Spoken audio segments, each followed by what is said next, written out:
want to welcome everybody out to Valley Boys Podcast. I'm excited. I hope you guys are excited. Oh, for sure. Oh, yeah. I hope you guys are excited. For real. Absolutely. For sure. You all in one room right now. Yeah. I know. My name's Todd Dunnings, and I am a Valley boy. And on my right is Darrell Crawford, and I'm also a Valley boy. I tell you, we are about ready to dig in and find out about this 1990 team. All right? All right. Let's go. Hey, come on now. Let's go. Hey, Let's you all go. already loose. You already loose. But look, welcome to Valley Boys. I hope you enjoy this take in November on the 1990 Robert E. Lee High School basketball state championship team. I heard that they were the best Robert E. Lee team to ever come through. We're going to find out. We're going to find out today. First of all, I just want to ask you a question. How do y'all feel about being in the same room right now? So this is funny. So last night I was with my family and they were talking about this whole situation and everything else, and they were like, "Are you excited?" And I'm like, "Hell yeah, I'm excited." I'm like, "You don't understand." I'm like, to get these guys together is amazing because this is the first time. And then they were like, "Well, what's your biggest memory about the group?" And I said, let me think. There's a bunch of them. But I said the biggest one that I remember the most is, I'll never forget, we were playing at Turner Ashby the first time we were ranked #1 in the state. And we looked like garbage in pregame, in warm-ups. I mean, we looked horrible. I know we were nervous. I know we was nervous. Were but we losing that game? Nah. Here's the funny part. We were never close to losing. Like But here's the funny part. So we out there, and we in warm-ups, and it was horrible. And one of the fans jumped up and said, "Damn, that's the #1 team in the state." and it just clicked. At Turner Ashby, someone said that? They said that, and I mean, we look bad. It was bad. It was as bad as it could get.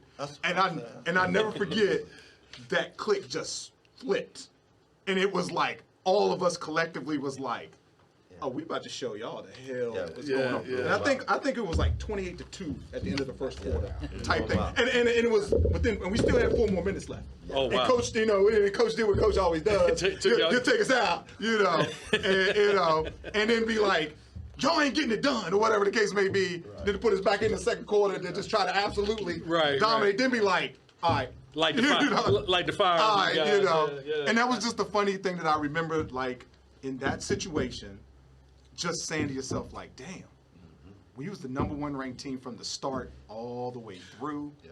We were never in question. I mean, the one game we were in question was Culpepper, I guess, in the regional finals. Who they have that year? I'm not for sure who they had. I don't remember. All I know is Reg hit the free throws, and that was the one thing they didn't count on. Big Reg hit the free throws. Oh, yeah. He hit the free throws to take us over the top. And Reggie hit free throws. Reg hit the free throws. Reg hit the free throws. Put us over the top. Everybody said, "Oh no." Reg hit the free throws. And everybody wanted us to play Martinsville. I never forget that. Yeah. Martinsville.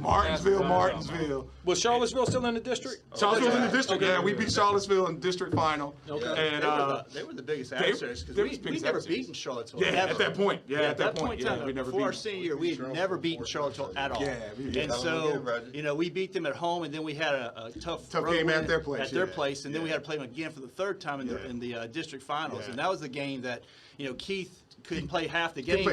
But he really showed up at the 4th quarter. And had like 30 points. Yeah. And so that was Thomas McCormick's big shout out. Right. That was Thomas's big shout out game. Let me ask you guys a hypothetical. I told Thomas going down to the game. I said, "Thomas, have you ever started a game?" He said, "No, sir." I said, "Well, you're starting tonight."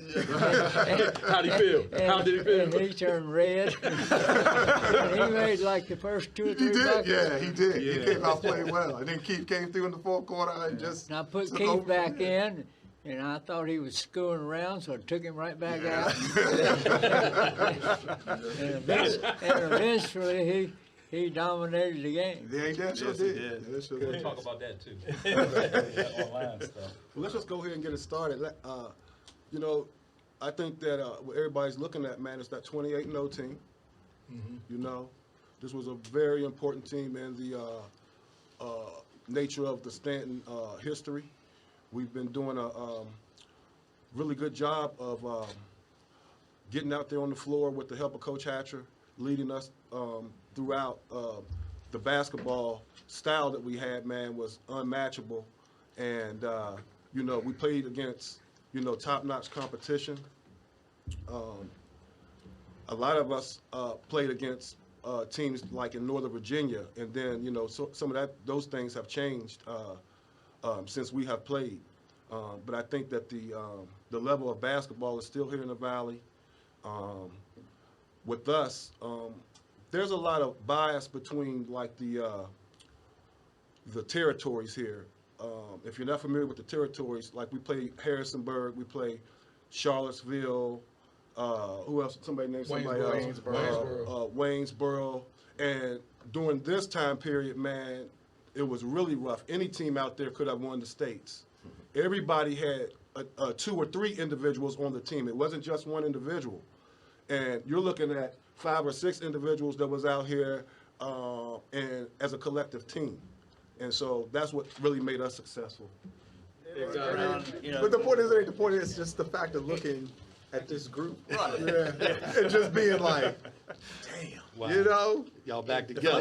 but I mean, for real. I mean, like talking to Adam, the funny part was, me and him had the conversation and just we kept talking about us being together. Like we have never been together. as a Save group, that. Save that. You know? And all the things that have ever happened to us as a group and everything that's been going on, it's the fact of we all haven't been together. Right. And the funny part is you look back and say, everything that we've done, and we haven't come together as one group This the first time since when? since 90. Really? Since St. Petersburg AAU National Championships. This is the first time this entire group has been together. Wow. Yeah, 1990. We've seen each other individually, things to that extent, but we're talking about the 5 of us together in a room with coach. in room with coach. Cause see, that was The other side of it too, in a room we with were coach. AAU. We're down there. AAU. Now, did you guys keep in contact? We're rolling. Sporadically. I mean, to a point. I mean, yeah. I mean, we probably talked individually, you know, separately in different ways. I know the 3 of us have been together. I've talked to Keith separately. I've talked to Marcus once, I think. But I've seen Coach all the time when I come into town. Jared, of course. Right. But the entire collective group now. So this is different. Good team. How you feel about seeing them all together again? Oh, it's great. It's great. When we're ready to go play, I'll go. I'll come out of retirement if I could coach you guys. Remember, Coach, we go back like truck seat. Don't make a mistake. You can get on the line. Get a line. You know. Oh my God. Well, Man, I'm sorry, go ahead, Coach. excites me to see all these guys again. It's great. They look great, and JoJo's put on a little weight. But the rest of them, I think they're at their playing weight. No, this is great to get together. As JoJo said earlier, we see each other individually maybe here and there, but it's great to see all you guys together. And thanks again for making me look good. Well, me personally, it's so heartfelt for me because this is more than a team to me. This is a brotherhood to me because we didn't just start in high school. We started from kids. I'm talking about single digits. So for all of us to be together again like this and we all look healthy, it's a blessing that I'm here today with every last one of you guys in here. You know, Bam, that's a great point you just made too, because you talked about you met each other when you all were younger. How far back can you go when you guys first started playing with or against each other? Wow. Well, we can. And where were you? We can talk it up. We can talk it up. I mean, that's pretty easy because the 3 of us, myself, Marcus, and Keith, we started when we were 8 years old. Stan Quarterback Club, Jack. You know, Jack Bird, golly, Jack Bird, God rest his soul. Yes, sir. Put us all together. Adam then came on the next year when we were 9 years old. So the 3 of us, as well as Joel Morgan, we had to put Joel in that mix also too as well. Buffalo Gap. Buffalo Gap. Okay. That was our original. That was the original 4, and Danny Moats. That was our original 5 at that point. Yeah, we went to Beckley every year. We went to Beckley every year. Every year. Buddy tournament. Every year. Goals, or 8-foot goals. Sorry. So so we started all together. So the 3 of us, and then add Adam in the next year. But the 3 of us had been together every year since. Right. And there had never been a year that we hadn't been together since we were 8 until the time we turned 17. Wow. So we had always been together. Yeah. And you're talking about You said, Coach, you didn't know that. No. Yeah. So Jack Bird started something because Jack Bird coached us. Yeah, he coached me. Yeah. So in the quarterback club, you have a league that coaches drafted players. They chose who they wanted. You know, they got together and they picked their team. So he picked the squad. Yes. But Jack was doing that back in the day too. Right. He was picking his team. He was making sure he got the right players together. Yeah, let me say this about Jack. You know, Jack was one of my favorite coaches that ever coached me. And you're also looking at another one over here. Coach Hatcher is another. While speaking about Jack, man, really big influence on me, man, because he was one of the guys that really kind of gave me like the go for it attitude type of thing. You know, because there's a lot of talent in the area. I might have started a little slower than a lot of guys, you know, but then once things kind of picked up, you know, towards like that 11th, 12th grade year, then things were kind of, you know, growing for me. But Jack Bird was always in my corner, telling me just keep going for it and not letting nobody kind of hold you back, you know. Coach Hatcher here, on the other hand, really did a really nice job with me.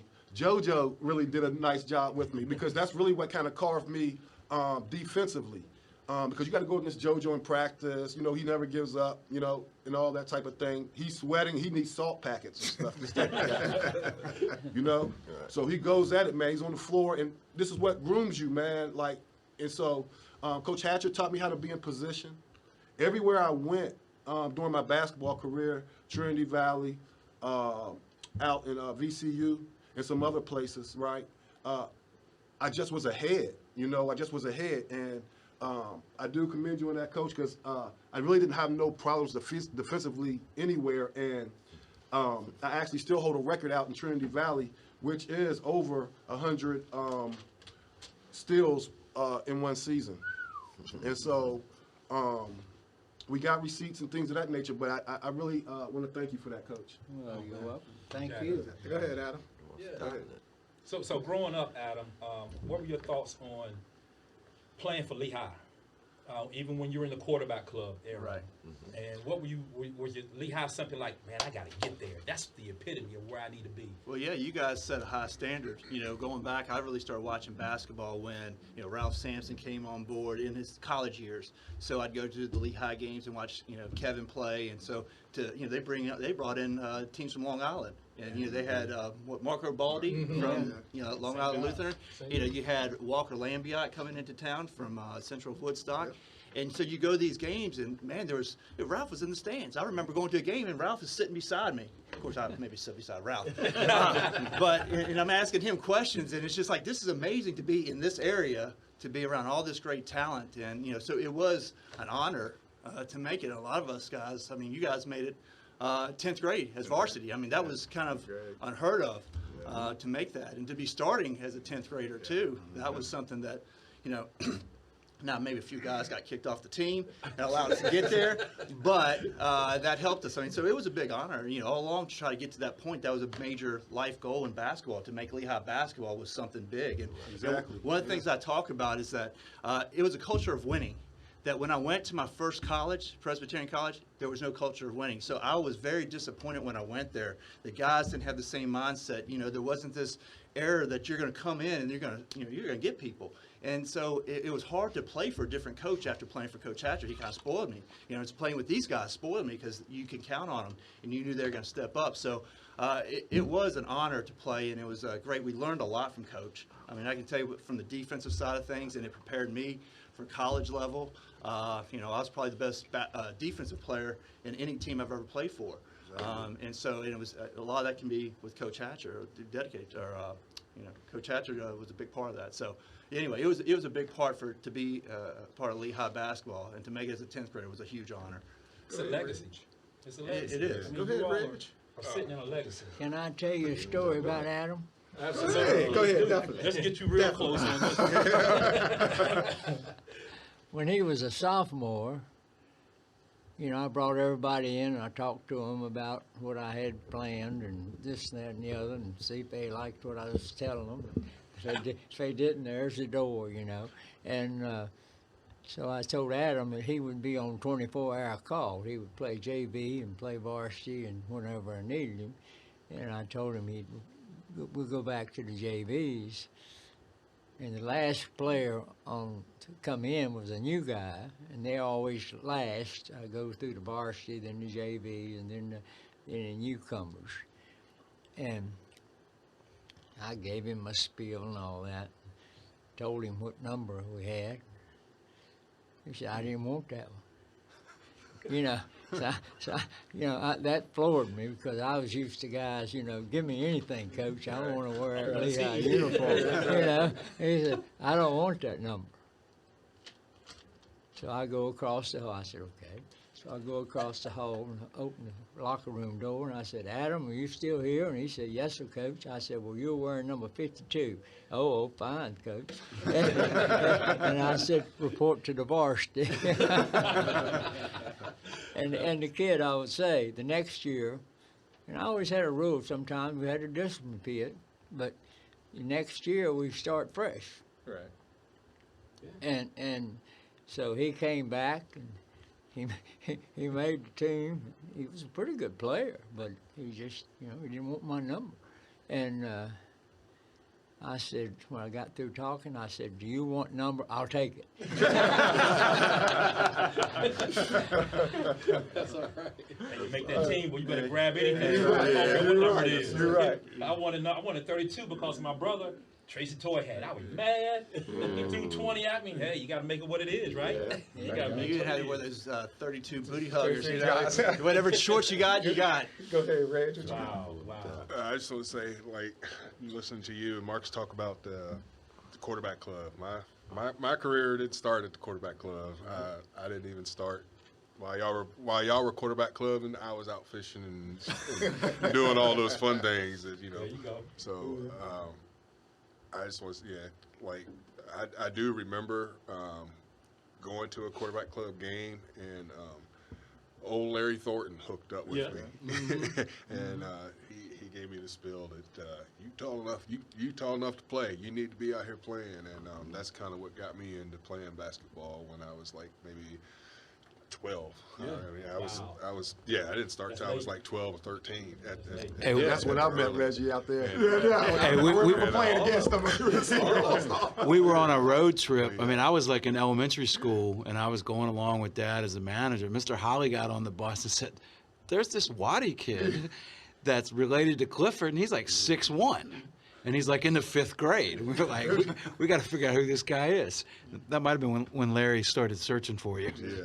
Yeah. He actually found me, and once I hit Shelburne, and you get there early in the morning, and you start shooting around, playing a little ball, and learning how to dunk, and seeing Adam and wanting to dunk on Adam.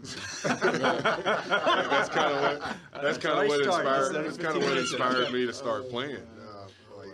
Yeah, because you came kicking and screaming because you didn't want to play at first. I had no interest, but me and Marcus, we grew up together in the same neighborhood, and we were on the court every single day, like rain, snow.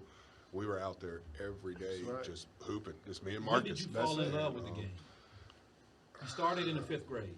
When did it finally click in, and you were like, man, I want to wake up and do this every day? I don't know. Did it ever? I don't think it ever. Right. Ever. Wow. It was just my senior year. That was the funnest year for me playing. We were all clicking. We had big heads, and we felt like we were unstoppable. Yes. And that's what. That was my best year. There's a love for the game that I knew you all had at different levels. Reggie's talking about, I just came out and played because I was tall, Some of you guys really woke up wanting to play that game. You did everything to play that game. But with Reggie, he kind of just went out there, something else to do. Right. You know? So as far as Reggie got, he's been an all-state player. Can you imagine how far things could have advanced in high school? They did go a long way, but if he had that love inside, Man. so why wasn't that love inside with Reggie and it was in you all? Who put the ball in y'all's hands to get that love? Well, I would just say that, just visiting the basketball court every day, because it's very challenging, man. You got guys out there, and like I said, back in these type of days, man, you had a lot of bullies out there on the court, And for example, like I said, me and Bam played a 3-on-3, and we won that 3 years in a row. And we decided not to play the fourth year, because Undefeated. we were undefeated, right? And so, we wanted to come out there, man, and just try to do the right thing. Bam and I, on the 3-on-3 tournament, like you said, we won it 3 years in a row. We had a whole lot of different challengers out there. We just feel like, here in the Valley, man, we had some people that spoke up on some things that I really want to address right now. So it's kind of like a off-topic type of thing, but I'm going to go ahead and address some things while we still got a little bit of time. Absolutely. But we had the first panel up here, and again, I think everything is opinionated, and I do feel A lot of biasness. a lot of bias, but at the end of the day, it's like you can't have that much amnesia. Everybody read the newspapers. You know what I mean? Everybody read the newspapers. You know what I mean? You live 5-7 miles away. You ain't see them 30 points beside the guy's name. You know what I mean? And they sitting up here jumping over people like we playing chess and checkers or something, man. We're not doing that. And then you want to talk about the situation up at the Mercy House tournament? Yeah, it was a Mercy House tournament.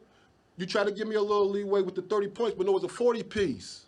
Oh. No 30s. Oh. We didn't find the people that find the stat sheet. I got receipts for everything. You know what I mean? And so these are 40 pieces, man. Don't do no 20 pieces in no Valley, man. What you talking about? Come on, man. And don't then, go at him with two heads. And then you try to come with two people. I've been going against three my whole senior year in Waynesboro against a three-headed monster. Shannon, Bearfield, one of the most athletic, killer. Robbie Howard. Robbie Howard. Not too much you can do with him. Big body, can shoot the ball, dunk on you, do all that. There was the other one, Moore. Yes. Mm-hmm. Come on, man. Trying to bring somebody with you, talking two, you better got three. Because we got to get this stuff together, man. You're throwing all this malodorous stuff up in the atmosphere. For real. Because there's a lot of people looking from afar, but I'm live and direct. I don't let you do what you want to do. I like it. You know what I mean? I'm going to go ahead and leave it right there, Can though. I say something to piggyback? If you even speak on Shannon or Robbie in any type of sentence, how can you not speak on these two? Because we destroy everybody. So I don't understand every time we have this basketball conversation, Reggie and Adam is never a conversation. Well, and then, of course, Joe. JoJo. So you speaking on us as a team. We never speak as an individual. We coming at you as a five-headed monster because that's how we was raised. We never came as an individual on our team. If you look at our stats, we all average double figures. Speak on another team that has ever done that in history.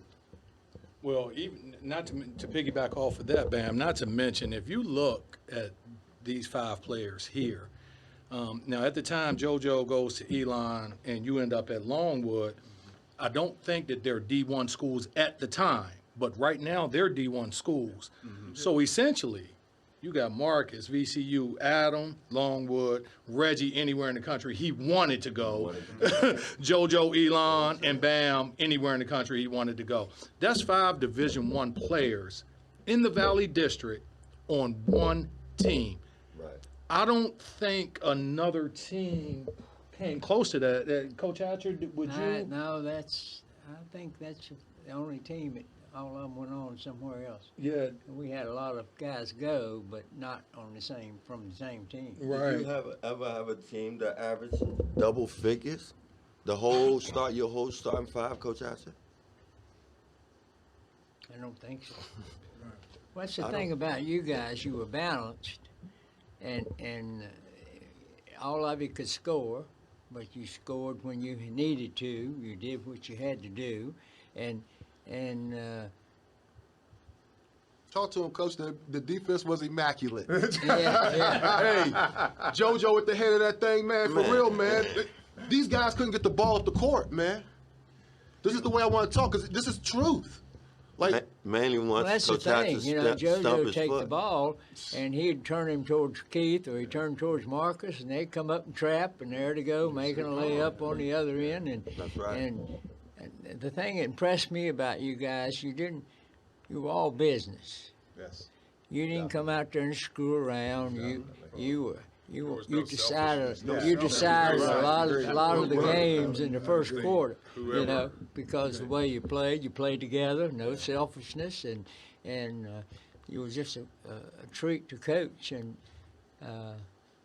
people ask who's the best team all the time, but I don't say, because I don't want to hurt anybody's feelings. I try my best to get that out of him. Well, don't say it now.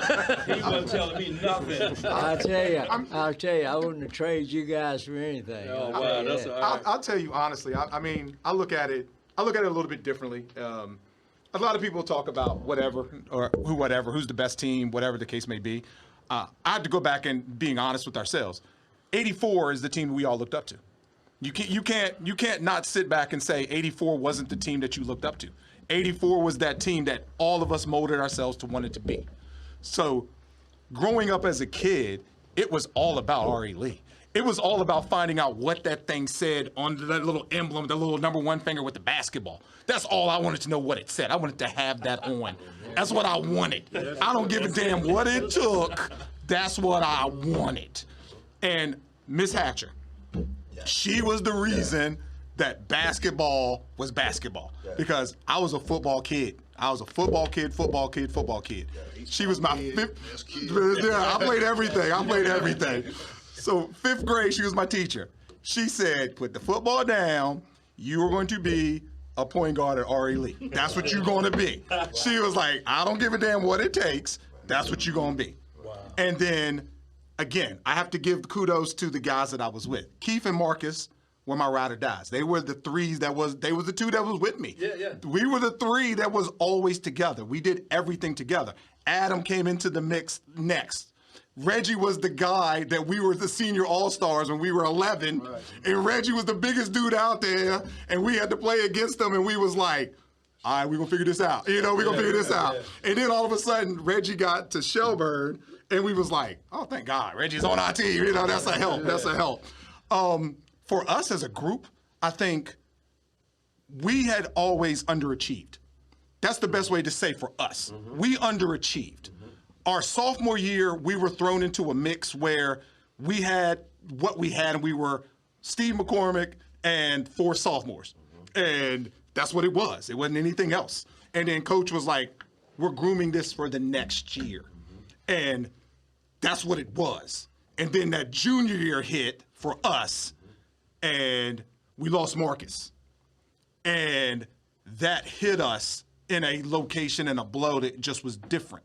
And then Jared came onto the team, and that was that help. But we were different. Go ahead, Jared. Well, Adam and I have talked about that forever. All right, so in the lens of we'd been to the state finals, state tournament in '83, we win in '84, we lose in probably the greatest game ever played in '85. We make it back in '86, we get heartbroken in '87, and then it's us. Yes. And the lens of how good everything had been, we finished like 14-7. Mm-hmm. We lost my junior year. Second round. We lost the second round of the district tournament. Yeah. Coach said in the locker room it was the first time he'd never made the district finals. Yeah. And so that stings a little bit. But you figure there are a lot of teams that they would take 14-7 and win in a district title or a district championship game. Then the next year, as juniors and seniors, and that's always haunted me, right? I talk about the guys I went to high school with. Everybody talks about y'all as the greatest team ever. I'm like, not really. I played against them every day. Yeah. They're not as good as Kevin because you guys are my contemporaries and my, think about all the – we played a lot of basketball at your house. Oh, yeah, I know. But I think that was the drive for you guys, especially after I graduated. We didn't make it to the district finals as juniors. We lost in the first. We lost in the first time ever. And so there's all this, and then Reggie catches fire. But the pieces were all there. And you think about my senior year, we lose barely to Harrisonburg. We beat Harrisonburg. Yes. We barely lose to Charles. We're playing even with teams that are in the Final Four. Yeah. But then we would come out and just lose for no reason to Western Albemarle or something like that. It just wasn't quite there. And I think that made you guys that next year, aside from being talented, having no weaknesses. Oh, we were hungry. You had a drive that nobody else had. We were. It was us against the world. That flat out, we was us against the world. And we knew that going in. We weren't afraid of anybody. I'll put it to you that way. There was no team that scared us. Every team we went into, we was going to whoop your ass. Flat out. It was no question of the ass whooping you was about to get. It was how many points we're going to beat you by. That was what it was about.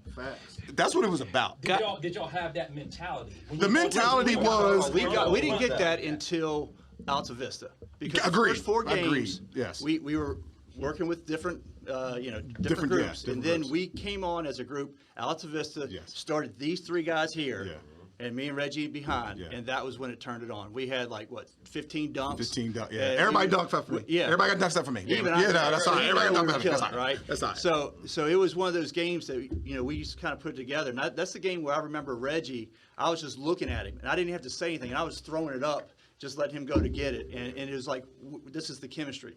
Now. We still hadn't beaten Charlottesville at that point, so I didn't have that confidence that you might have had that we're going to beat everyone. But I was like, if we can get to Charlottesville, beat Charlottesville at home, that's going to be the telltale sign for us that hey, we're beat the gold standard. Yeah. Now we're going to take it to the next. I never questioned. Who's on Charlottesville that year? They had Kareem Martin. It was Kareem was there. Kareem was there. Gary had left. Gary left the year before. Gary left the year before. They had the white kid, the shooting guard. Can't think of his name. Whatever. But to me, it wasn't about that. To me, it was about the group. It was internal. I'll give it to you this way. Our JV team was the catalyst for us because they won every game too. They were undefeated. They were 20-0. So it was they went out and they handled business. And then we did the soul trade line before every game, and then we did the prayer before every game, and then it was it. It was the light clicked. And as soon as we went through those doors, didn't matter what door it was, you came to see us. You didn't come. It didn't matter where you were. It didn't matter where we were playing at. You came because we was coming into your town. And then it was when we tipped the ball off, it was, how bad are we going to beat you? How bad are we going to beat you? Like, is coach going to take us out early to not allow us to really beat you? Because that would be the thing that would bother us more. It would be, we could beat you by a lot more, but coach threw the mercy rule quickly and will pull you out. And it would just be frustrating, and you would be like, oh, we could have destroyed them even. But it wasn't about that. It was about us collectively as a group. It was the fact that we all knew what we had to do. We all knew that we had underachieved, and we are not going to underachieve this year. This is not going to happen. The only way we're going to lose is if we beat ourselves. Because there was no team that we collectively knew could beat us. It was the fact that if we did something to lose the game because we did it. And that's the way that I felt about that entire team. And Adam made the perfect example. When I got to Anderson, it was different because winning mentality is what I knew. Coach Hatcher is what I knew. I knew if you screwed up, coach was going to jump you. I knew what we needed to do. Get on the line. And you knew what it was. You get to college and it ain't that. It's coaching is different. And whatever. If we win, we win. So what? Every day I want to win. Going to Elon is a perfect example. Steve Walker, who is in the building with us right now, Steve played for Waynesboro, our rival. And I never forget when I got to Elon, that first few weeks, I ain't look at Steve as a teammate. I looked at Steve as a Waynesboro little giant. And it was, we battling. It was, ain't got nothing. I ain't passing. I'm going at Steve the entire time. No, I got Steve. Steve got me. Right. What? We ain't even on the same team. Nah, I can't. Nah, put Steve on a different team. I can't. We got to go against each other. It took me a long time, and I never really admitted to him, but it took me a while when they put us in the starting lineup together for me to be like, damn, I got to pass in the ball. You know what I'm saying? He played for Waynesboro. I can't pass in the ball. Right. But then eventually I got over that. But it's that whole thing of it was Lehigh. It was us against the world. Yeah. But again, 84 team to me, people can say what they want about we're the best team, all this other stuff. 84 is what to me is the cornerstone of how it all started for me. For my group to look at that team and say, this is what I want to accomplish. And I knew going into our senior year, we could accomplish and beat that team because we could win one more game than them. Yeah, I think you're right on that part because even Todd and I, when we were my sophomore, junior year, Kevin was just such a bigger than life player. I think at that time, being a freshman and watching Kevin as a senior. When seeing him walk down the halls, man, Kevin was almost like a god to me. Seriously, Kevin was ranked number 2 player, number 1. Yeah. He and Ben Wilson got killed, but then Danny Ferry was up in there somewhere too, right? He was everybody's top. Yeah, but Kevin, so I agree with you, JoJo. Like that 84 team. When you start talking about the best, who would be who cares? That 84 team, to me, in my opinion, was the gold standard. I will say, don't forget that 85 team, if Tracy Toy doesn't go down with a concussion, the 85 team beats Martinsville. Back to back. They go back to back. Right. And you talking about, and I will, Marcus said something a little bit earlier, and I'm going to say something. The three of us were sitting in the stands in 91, the state championship game, when you guys were going against Waynesboro. And Keith, you were there too as well, because Keith wasn't on that team. And it was the four of us sitting in the stands watching Marcus go by himself, realistically, against Waynesboro, by himself in the state championship game. Mm-hmm. And they lose. And to have us all sitting there, watching and saying to ourselves, we would have beat the brakes off of them. We would have beat the brakes off of them. If we would have beat them, I don't give a damn what anybody says. We would have beat the brakes off of the 91 Waynesboro team can say what they want. The 91 Waynesboro team knows we would have beat the brakes off. Okay, let me give you. They know that. Let me give you a hypothetical. They know that. Let me give you a hypothetical. Say Corey doesn't leave. Okay. Battle. That doesn't change. Okay. Battle. Does that change anything? We win. We still winning. We still winning. Keith was better than Corey. Uh-oh. I just want to thank everybody for watching. Because I believe we've already shut it down. This is the end of the first half. These guys are wound up. We got somewhere we're going with this. This is the 90 Robert E. Lee team. Jared Hatcher and his dad, Coach Paul Hatcher. We will be right back.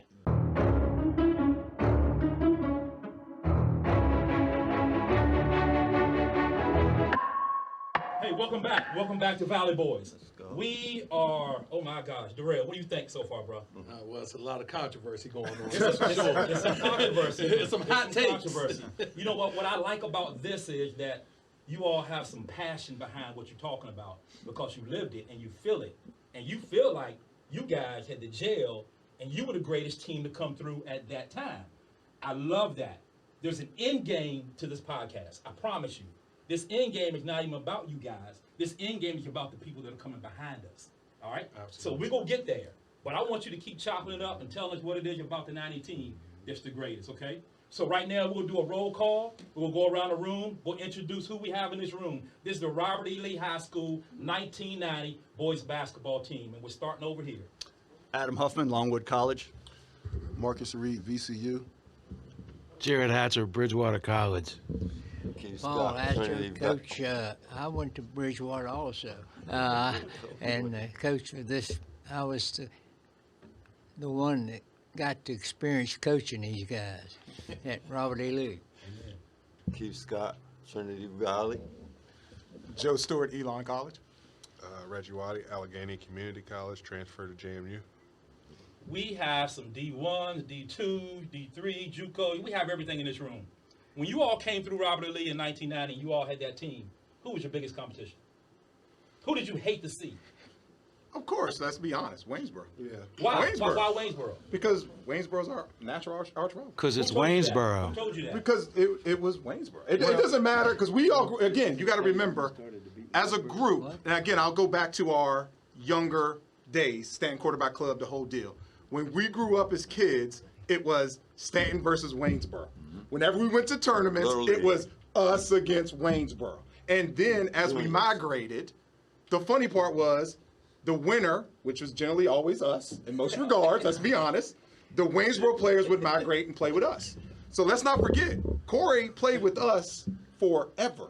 So a lot of people talk about the Corey Alexander situation that grew up. The three of us, myself, Marcus, and Keith, we played with Corey forever.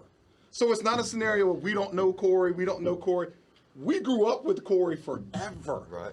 So it's not a scenario of we don't know anything about Corey and Corey changed how everything worked. I love Corey to death.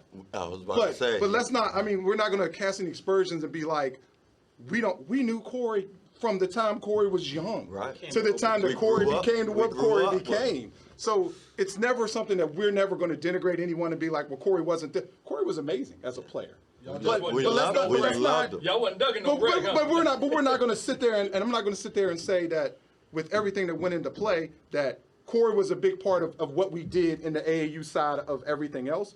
But also you got to not take away from what these two individuals did also too as well. And I think a lot of times people don't want to look back and say, all right, well, this is what Corey accomplished. Okay, but let's also not forget Corey only played 2 years in the Valley. In the Valley. Yeah. So where Corey went to Oak Hill and he killed it. He was All-American, McDonald's All-American, everything else, great career, University of Virginia, NBA player, all that stuff. But he only played 2 years in the Valley. So with that being said, also talk about the other players, the Don Burgesses of the world. Don was a monster. Don was a monster. The Gary Goffs of the world. Look, Joe, let's piggyback off of that because, like I said, a lot of people, a lot of the players, where did they come to play? They came to the gym. They came to the league gym. Yeah. We got to travel outside the territory to go play nowhere because this is where the competition is. It's where you come get that bump. Year in and year out. You know what I mean? Everybody come here. There's 2 doors to the gym. If you can't get through the first one, you're not getting to the second one. The second one, that's when you enter where the basketball court is. The first one, if you ain't know nobody, you probably standing out there trying to type and try to get somebody to come in. You know what I mean? Yeah. And then, like when we got back on that podcast type of deal, you got people on there, man, they mentioning people like this on there, man, talking about these the same kids that I used to tie their shoes and they used to come take pictures with me and stuff, man. Y'all playing dodgeball. These guys playing dodgeball. We're not going to do that. This is where you come get the rec at. Everybody comes to Stanton. You bring your 3, you bring your 5, right? They come in cocky, they leave cocky humble. And if you don't know what cocky humble is, I know what it looked like. You know what I mean? This is where it set the atmosphere because we not only knew those guys by playing like, on a regular game schedule, we also knew a lot of these guys outside of, personally and outside of the basketball court. You know what I mean? And so this is what also brought up a lot of tension between us because we at the same parties. Yep. You know what I mean? Good point. We in the same cars together. Yep. We do everything together. And then when it's time to hoop, we hoop. And that's when the competition comes in, right? You know what I mean? And we usually come out on top, man. And that's not to say nothing respectfully, man. It's a lot of good basketball players all around the Valley. But I'm telling you, let's not do that because I was live and direct, man, and I've seen everybody play. Every one of them. And not only seen them, I played against them. Right. So we're not going to do that. Jared. Yes, sir. Don Burgess, you mentioned him. Yeah, Don and I have been friends since like 5th grade. Great player. He was a great player. What about him? I remember one night he had a broken hand, and JoJo kept slapping his hand as he's trying to bring the ball up the court. Well, Well, you know, so that's good defense. I did. I ain't gonna lie. I did. So the rivalry thing, you know, Waynesboro and Charlottesville. When Charlottesville came to the league, they were pretty good. Okay. That became like a tough game, a new rival. Waynesboro, Dad said when he got hired, they were like, try to win 11 games a year and make sure you beat Waynesboro. Okay. And so that closeness of the community. I always disliked Harrisonburg, going back to Ralph and going back to Pee Wee, and I pretty much disliked everybody, I guess. But Don, it was funny. I always felt like, no offense to the Waynesboro guys, but I always felt like I got along better with the Harrisonburg guys than I did the Waynesboro guys, for whatever reason. Because I hung out with Don a lot, and I hung out with Rod Branner, and especially y'all's in '90. My God, that front line they had with Big Al and Don, and yeah, and then the Whitleys. I mean, Harrisonburg was the district. So I got two really good hot takes. The district tournament was tougher than the state tournament. Because you figure you've got Harrisonburg, Spotswood was on the rise, Chad Edwards Chad was really, really good. Monster, and they had Jones. Yeah, they had Jones. And then you have Charlottesville, and you have I mentioned Harrisonburg, and then us. So you've got three really quality teams you've got to beat to win the district. Mm-hmm. And we didn't come up against any competition like that in the state tournament. Right. And the other thing is, when we talk about all-time great teams, I think the 84 team is great. I think the 90 team is great.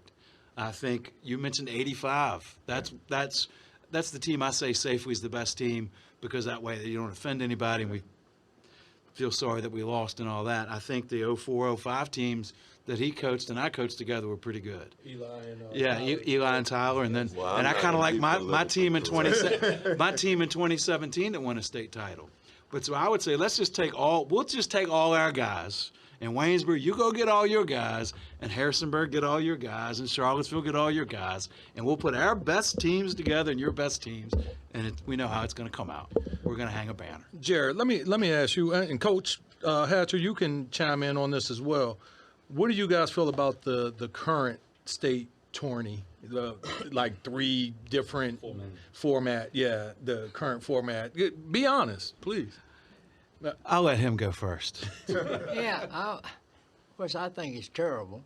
I remember one night I was listening to games, and this team lost.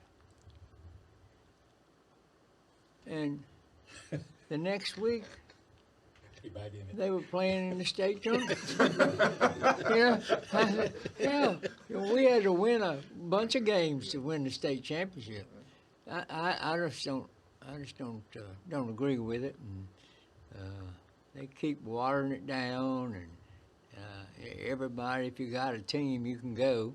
You know, if you say may I, and so I'm not in favor of it at all. Coach Hatcher, do you think that they should bring the format such as like Indiana? They'll throw everybody in a pot and play it out. You think they should bring that to Virginia? That's a good way, but I like the way we used to do it. You know, you had 8 teams, and you go to University Hall, and of course it's not there now, but and play till you get a winner. You know, that's it. Now you go in here and go in there, and you lose, and you go still over there, and you win. You can move up 2 spaces, and I mean, it's I can't keep up with it. So. Go ahead. Go ahead. I was going to give Jared a chance to chime in on that. Right. I mean, I think it's changing everywhere. You know, even like Indiana went to classifications, and they said that killed. It's just the nature of high school sports. I mean, the 6 classifications allow the VHSL to make more money. You're going to go watch your kid, your niece, your cousin, whatever, play in the state tournament. And it was better when it was all one site. 15, 16 years ago when we did it at the Siegel Center for the whole tournament, that was great. Mm-hmm. But then to have the men and women, and then to have so many classifications, it becomes too cumbersome. Yeah. But, you know, and even the old-timers would say that you guys had it easy because back right at the beginning of the 80s, you had to win the region to get out. I mean, and we always did. We always won the region. And I think that's part of because of what he went through. You know, you figure you lose to Ralph Sampson, who only loses 1 game a year, and you lose to them in the region. And so the late 70s really were so tough. I know we're going to talk about that later, but. So they start taking the runner-up in the region. So they started taking the run-up in the region. I think it was Todd's senior year. I think it was '87 was when they went to the eight teams in the state tournament. All played at U-Haul, and then they've done it a bunch of different ways that I can't keep up with either. Yeah. The 8 worked well, and the two I could live with 2 representatives from the region, because you take the Valley, there's always some good teams. We had more than 2 sometimes, but so 2 was okay, I thought. But you know, we played Ralph. We played Ralph 13 times, and we beat him 6 times. Well, nobody else even beat him. So all the colleges would come, the coaches and things would come when they played us, and because they thought they would maybe see a game. And usually we had some pretty good games. But in '78, I guess, we beat them in Stanton. They beat us in Harrisonburg, and we had a playoff. And I told them, I said, well, let's play at University Hall.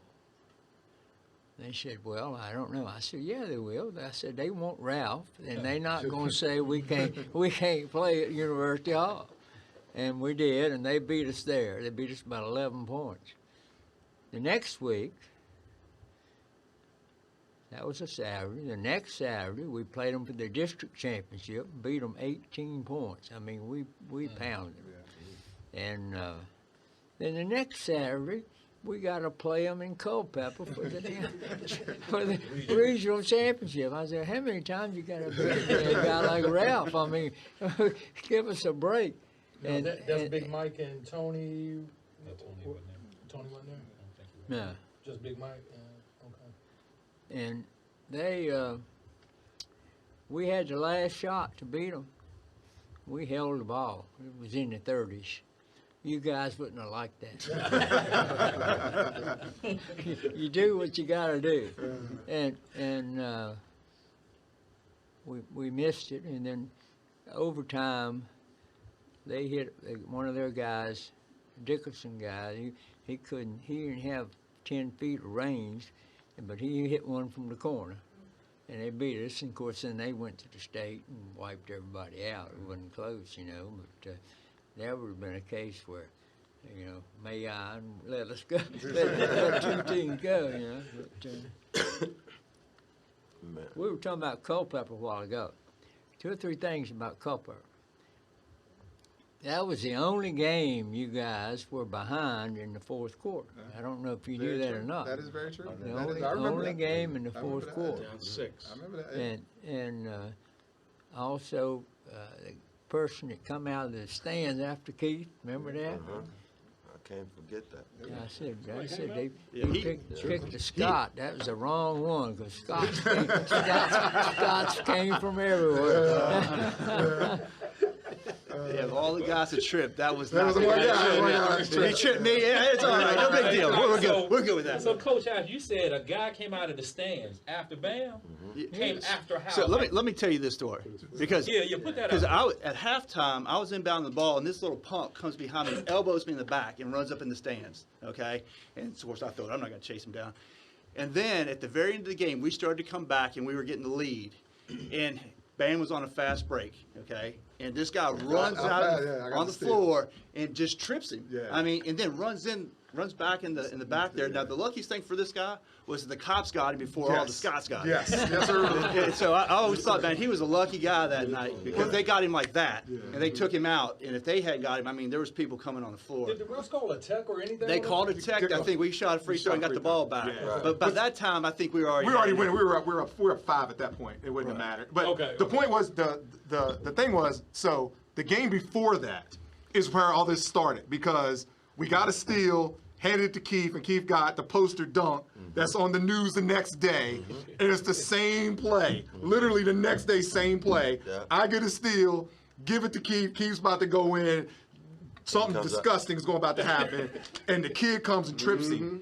And the funniest part is, like, it's not funny, but at the time, all of us are sitting there like, But damn, Ben, what the hell, Keith? What, you fall? Did you slip? You know, we're wondering what happened to him because we see the ball just rolling and we see Keith. I was like, I don't know where the Keith go, you know? And then all of a sudden you just see.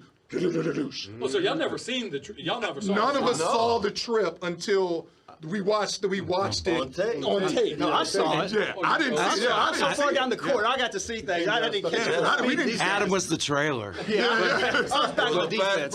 But we were down 6, and there's a little bit of panic mode, at least in my mind, like, oh my gosh, you know, because I got bad memories of Culpepper and stuff like that. And they kind of held the ball out, like they're gonna take some time off, and these 3 sharks just went after him. And Marcus got 2 steals in a row, if I'm not mistaken. You got one on the backside and one across the passing lane. And so now they've come down in a matter of 30 seconds. Well, now they're down 2, and we're going crazy. And we took the lead. Same deal. We I think stole from 4 straight times. We still had 4 straight steals. Yeah. Marcus had 2, Keith had 1, and I had 1. And then finally the game's out. I mean, we're going to win, and Keith's going to go in, and like you said, it's going to be on Sports Center. Yeah. It was a fast break. And this kid on the left side just came out, and it was the most bizarre. It's really one of the most bizarre things I've ever seen in high school sports. Boy, y'all killing me here, man. So y'all win this, and you go on to states. Yeah. And you run through the states like it was wildfire. Pretty much. No competition. Laurel Park, they had a kid, Odell Hodge. He was what, 6'7", 230. But he was a sophomore. First was Gloucester. Yeah. And we beat Gloucester by 28. 28. And then next they had Laurel Park. Park. Odell Hodge, Reggie's game. And their coach, Reggie's game. The coach on the news was saying, "Yeah, we got a pretty good center too. Waddy's okay. We got a pretty good center." They was talking. The problem with that was because we had seen so we beat Gloucester, and Martinsville was on the other side. And so the funny story that a lot of people don't know about Martinsville is Keith, Marcus, and Adam, the 4 of us, we stayed with Martinsville players as a kid for the Martinsville tournament. So what you did as a kid younger, you would stay in Martinsville, you stayed with the team. So we had all grown up with the Martinsville guys. And so some of them were on some of the Boo Williams teams also too as well that we would play in AAU. So it's a scenario that we all knew each other. And so we got to that state tournament and Martinsville was there and we had already won. So Martinsville was like, yeah, if y'all beat Laurel Park, we about to get y'all. Yeah. And the whole thought process was, We not worried about that. Laurel Park, like Laurel Park. And the whole thing we were like, Reggie is going to absolutely go berserk. Because they had been talking all about how good Odell Hodge was. Odell Hodge is going to kill Reggie. Odell Hodge this, Odell Hodge that. And I'll never forget, that was the first time I'd ever said to myself, I said, Reggie is absolutely not saying a word. Because Reggie didn't talk a lot anyway. No. But this was the one time that you saw Reggie just like, he was in that zone where you didn't say nothing to him. You didn't walk by him. You was just like, Reggie about to do something. I probably he destroyed. From the warm up, it was like, because I remember I told Mark, I was like, Marcus, just get Reggie the ball. I was like, all we got to do is we do our job, just get Reggie the ball. And from the tip, it was like, Reggie is about to go berserk. And from that point on, I was like, I'm just in, I'm just happy to be here. Just watching him work. Stat line? Anybody? I don't know what the stats were. I don't know what the stats were. He went berserk. 20-some, like 28 and like 16 rebounds. Yeah, Adam had 14. Adam had 14 rebounds that game too. That was his career high. He hit rebounds. Career high Gloucester, right? Like 18 or 19. 18 or 19, something like that. Adam was going berserk. These two were doing their thing. It was just amazing to watch. Again, that was our advantage over any team we played against. Was our comfort zone. You can't match it. Yeah, then we played Matoka in the state championship, and that first quarter was over. They were done in the first quarter. Because I mean, 5 in double figures that game, right? If Adam was scoring on somebody, we feeding him. Yeah, it was. Marcus scoring. I mean, it was 14-2. We ran a 14-2 run in the first 4 minutes of the game. And Dino was on that team, right? Harold Dean was on Dean was on that team. To Virginia. Yeah. They couldn't even get the ball across half court. I mean, literally, couldn't I get the ball spoke across to half Harold court. Dean myself. 70 He to told me that 53. we prepped him for that. He did what? 70 to 53. Oh, yeah. And we could have beat him worse. Yeah. But he took us out. Yeah. So look, let me ask you guys this, right? You guys made that great state run, and you're playing Harold Dean, UVA. Yeah. Odell, what? Odell? ODU. ODU, right? ODU. And you guys, you can't bring the ball across half court, but you're not getting highly recruited. Like, how did that make you feel? Didn't hurt my feelings one bit. Really? Didn't hurt my feelings one bit. I was a football guy because I was going to play football. Okay. Everybody knew I was going to play football. Basketball wasn't where I was going. Okay. I was going to play football. A lot of people don't realize that I was going to go play football. That was what I was going to do. I had several D1 like offers. Deion Sanders and But I was going to play football. Okay. And then the basketball thing happened because the guy that I was basically going to see during my recruit visit broke his leg. And changed my whole football thought process and was like, ooh, maybe I should go play basketball, in that situation. But yeah, I was going to play football. For me, it was never about the recruitment, because for me, it was about the group. Because collectively, everything that we had done at that point came down to them. It had nothing to do with me. It was about them.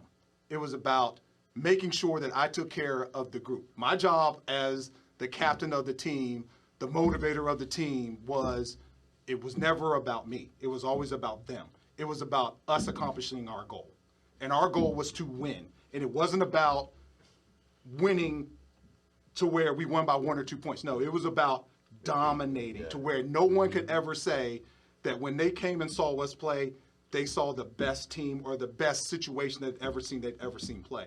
And that's what it was about. It was about, I knew my place. I'm not stupid to not know my job was to get these guys the ball, let Adam do what Adam does, let Reggie do what Reggie does, and everything else comes as it comes. And that's what it's about. Now, Reggie, what about you, recruitment-wise, as far as coming out of high school? I know you had to go the JUCO route, but did you feel a certain kind of way playing against Odell once you destroyed him? Did you have, like, I want to go here on the next level? Did you wasn't even thinking about? No, not really. I already committed to Allegheny, and I was going to go that route. And I'd already talked to Lefty at the time, and that was my goal, to get back to JMU. But I knew you had bigger offers on the table. I had a bunch of offers once I got to Allegheny. Right. Because you killed it out West there, Virginia, man. West killed it Virginia, out West there. Virginia, Yeah, Maryland, yeah, Clemson. yeah. I had all those options on the table. But, I'd already committed to Lefty, so that was my route. Wow. So now we're getting closer to the end of this thing, and you guys are gelled. You're playing together. You're winning championships. Darrell asked a great question. You all just told us where you went to the next level. What were you thinking when you were playing together? I know JoJo said he had one chore to get you all what you needed. Marcus, were you thinking, I got to go D1, or I got to give myself the best possible chance at getting to the next level? No. I think that while we were just playing, we just was out there, like I said, and just kind of gelled and just had that confidence built in each other. I think as far as me trying to get to the next level, as far as like D1, I went to a camp out in North Carolina, and there was a lot of competition down there. I did fairly well, so I ranked kind of high in the camp, and so I started getting a lot of attention that way. And so that kind of brought a lot of interest to me. But my senior year, I did have a lot of coaches reaching out to me. Houston, I believe they wanted a guard to come in at Tennessee. Y'all remember the guard Houston used to play at Allen Houston? Yeah. He was there. And so the coaches were contacting me. I had a lot of people hitting me up. But besides that, Bam had went to Trinity Valley before I got there. It got things kind of moving and everything. And he told me to come on out there. So I went out there, worked out, got signed on the spot, right? And from that point on, man, in that type of atmosphere, it was really tough. This environment and conference, it had like Nick Van Exel went to our school, Sean Kemp went to our school, Michael Lloyd that went to Syracuse. Stacy Robinson and all these guys.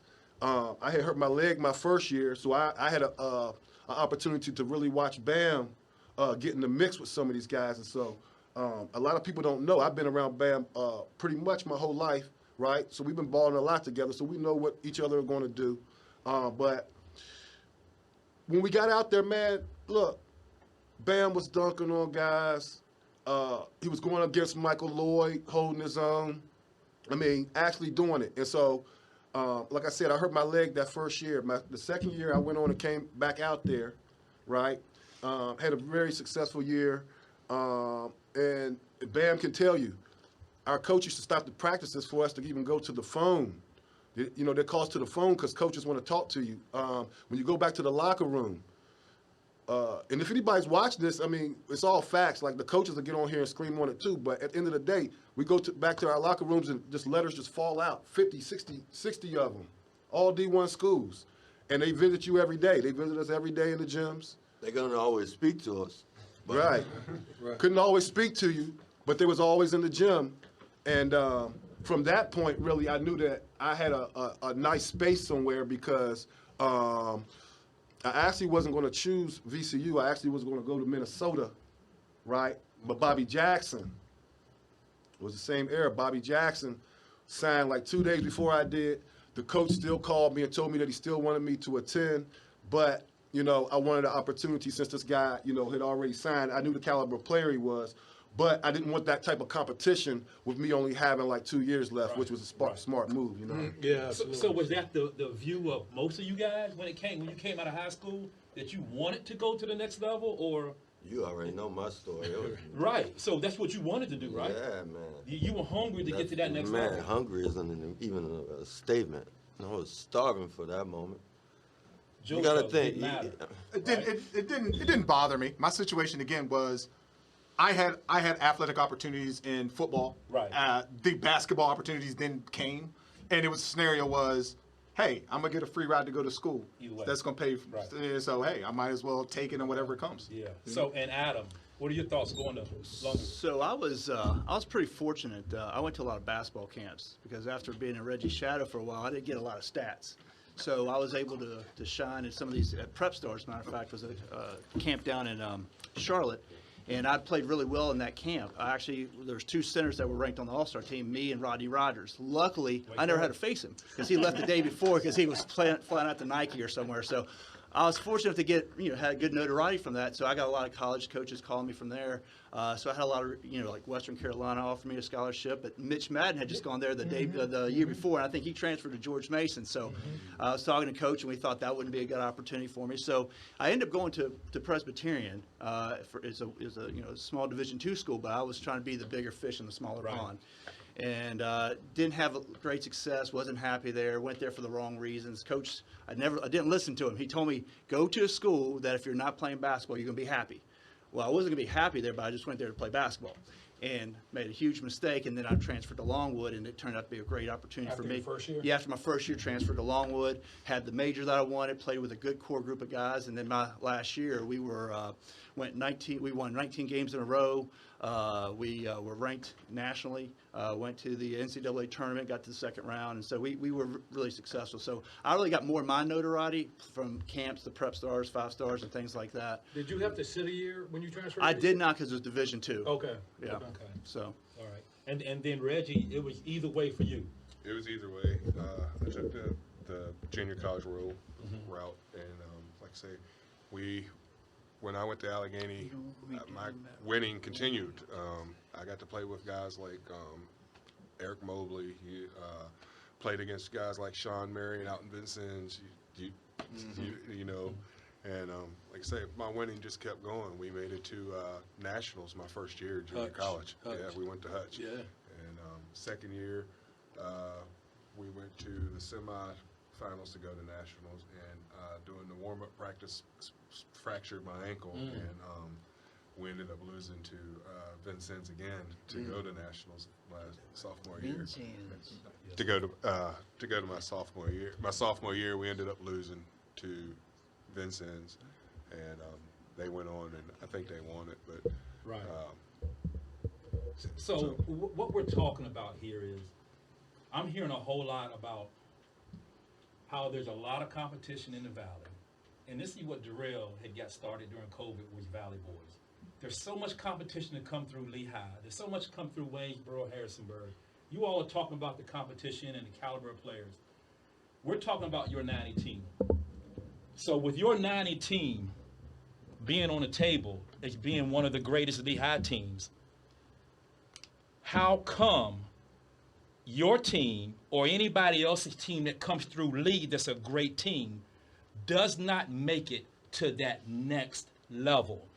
And I'm talking overseas. I'm talking professionally. Division I'm talking Division I. If they made it to a college level, I think that's next level to me. Right. But to go on to the next level, like you got Fort Defiance with Dale, you got Ralph at Harrisonburg, you got players that have gone overseas and play ball or even play pro ball, Corey and Waynesboro.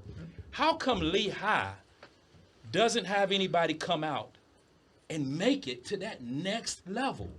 Because basketball is basketball, but basketball is just not basketball, because you got to know certain people sometimes, you know? You got to have direction. Some people don't have direction in their life. Some people don't have that that functional family or somebody that knows the next move, or the head person at this camp. When I was at Lee High School, I didn't know anything about a prep school. You know what I mean? I didn't have that type of company around me that said, well, you can take this route and it'll take you here. It'll open up some things for you. So it puts you on different platforms when you're able to communicate with other people outside of the Stanton area. And we talking at a young age. So like I said, I think it's the guidance. I think it's who you know and what they can actually do. Because people can't put you in position if you can bring something to the table, you know. And back then, there really wasn't a whole lot of cell phone usage. A lot of everybody just kind of knew where that person was, you know. And so that's where you visited. So I think it's just all about the opportunity. Now, again, I have my own sports agency. It's called Elite Global Athletes. You can find me on all social media platforms. Now, we do have a guy here that actually did make something overseas, is Darius George. I placed Darius George overseas. He's over in Malta right now. He's having a really great season. I believe he's averaging almost 20 points, and he's averaging a double-double, actually, but I believe he's up to about 19, 20 points now. Also, my son, Jalen Reed, he didn't play at Lee. I don't even know if you would actually call it the Valley, but he played in Crozet at the Miller School. He's actually in Portugal right now playing professionally. So we do have some guys here that are making it, and like I said, it's all about the opportunity and who you know. That's the way I feel about it. Right, and that's what it takes. Go ahead, Jerry. Yeah. Well, we've had Mark Newland went to England and played. He led that league in scoring over there. Kevin Madden would have been in the NBA if he hadn't messed up his knee. He played in Holland too, right? And George Purnell. George Purnell. George Purnell, he really had a good career. And so we've had some guys go, and somebody else I was thinking about. That, I think Tyler Crawford played for a year, and so we've had a few go on and play. And,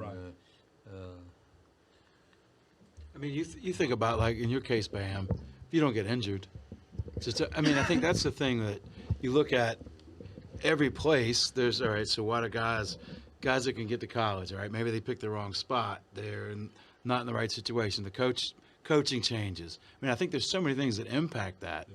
And, you know, what Marcus is talking about today, there's opportunities. The best 5 or 6 guys in Division III in conferences go overseas. I mean, there's enough basketball, and you figure this team is pre-dream team. All right? Basketball, the opportunities for basketball now, everywhere. It's so different than it was when you came through. And I mean, recruiting and everything is just totally different. But I think a lot of it is luck, and it is having the right situation at home. It's having the right desire, having the right people to push you. And I think to tie I don't think these guys, all they really cared about, they were just little kids that grew up in the Valley, and they wanted to emulate Kevin, and maybe they wanted to emulate you a little bit. You know, I mean, they wanted to be the next up. And when they got the shot, they were like, all right, we're not only going to be the next up, we're going to be legendary. And it's hard to believe we're talking about you guys. You're a bunch of old men if we're doing like a documentary. Yeah, right. On you guys. I mean, the funny part is, I love how Todd is making that reference, but the point is, Todd doesn't forget. Remember, our freshman team, we played against y'all. Right. We was your basically practice squad, and y'all would beat us the hell up. But that's what y'all did, and that's what the thing that Coach Hatcher was great at was he saw the early beginnings of who we were as young men and said, we're going to put you against these older guys and say, okay, here's where you're going to get your experience. And the other thing a lot of people don't realize is there's a lot of Christmas, and you guys know what I'm talking about. The Christmas games that we would have when the alumni guys would come back, that's the things that people don't realize. You're talking about games that were amazing. That 90 team versus the guys that came back that year was amazing in that gym. And I mean, that's the thing a lot of people don't talk about. You want to talk about, situations why people don't move on, whatever the case may be. It's life. It is. Things happen. But watch this, JoJo. Watch this, because it is life. Yeah. But if we don't have the right people around us, then the chances of us going to that next level is really slim. I agree, Okay? but you have to also remember perfect example, I graduated in 1994. We don't have what you have now with social media in that situation. You don't have the advancement of a situation where your coach is acknowledged to a scout somewhere, whatever the case may be. It's the situation of you're offered an opportunity, but the opportunity that you're offered is to go to start in Germany, to end from Germany to go to Turkey, Turkey to go to Israel, Israel to go to Japan, Japan to go. All these steps you have to take, and you're saying to yourself, well, why the hell I want to do all that? I can figure something else out. Well, that's a good lead in for my next question with Coach Hatcher or Jared, either one. Where do you guys think the state of grassroots in the Valley, now I don't care about the nation, the grassroots program around the Valley, like the young kids now, where do you guys stand with that? How do you feel? Are they doing a good job? Could more be done better? Facilities. I know that was a hard thing with us coming up. If Lehigh wasn't open, we didn't have anywhere to play unless it was outside. Well, the thing of it is, I think the standards are lower. Like Lee, we was always in the Valley and going up if we could, and now they're looking to go down. They want, we're in the Shenandoah district and playing teams that wouldn't have. You could have paid them, they wouldn't have played you guys. Right. And now we're in the conference with them, and we're getting beat. That's what bothers me, And, what do you think the reason for that is? Is it because the younger kids aren't being developed, or what's? Well, go ahead, Joe. I think his point is part of that maybe. I think in terms of grassroots, the business of basketball has changed, all right? And there are thousands of people with cones out in the parking lot that'll let you dribble through the cone. And there are thousands of people that'll offer the snake oil for folks, all right? And as far as developing teams and developing solid youth programs, all right, I used to run the Y. You get the Y going, and then a kid that couldn't make a layup, his dad's like, oh, we're going to play AAU next year. My kid's going to be exposed. And I'm like, your kid's in the 4th grade. That's not the upper level grassroots we're talking. It's not a sneaker team. Your kid's not ready for a sneaker team. He's not ready to be at the rec league. And I think what happens is, the right places, you get folks that care about kids. You guys referenced Jack Bird. Might have been self-serving that if he drafted all of you on the same team, that seems a little suspect. I don't know. I don't know how much. But in terms of grassroots and there's so many opportunities for kids to play, and we've gotten into the across the board in so many places. All right, I don't want to play for Marcus. I'm going to go play for Adam. Adam disciplines me and makes me get good grades. I'm going to go play for Reggie. We see so much of that. Not continuity. I think you guys were a team. Yeah. You worried about collectively. You hear that in all they're saying. Mm-hmm. So many kids now, it's the individual. The parents focused on the individual. Instead of, all right, what are we going to do? We're going to develop a program for our youth. All right, we're going to develop. And if we have a kid, I talked to Darius his first day of basketball. He was in first grade. He was 6 years old. And I said, hey, Darius, how are you? I'm Coach Hatcher. He ended up playing for me. He ended up, we won a state title. I've followed him through his journey all through this, all through college. Wow. And there was plenty of kids that weren't Darius. There were plenty of kids at that same gym that weren't going to ever have that path. As you said, it's life, so many things. I think we need, we're living in a world of liability. That we just went around and played everywhere we wanted. We went over to VSDB and played all the time outside.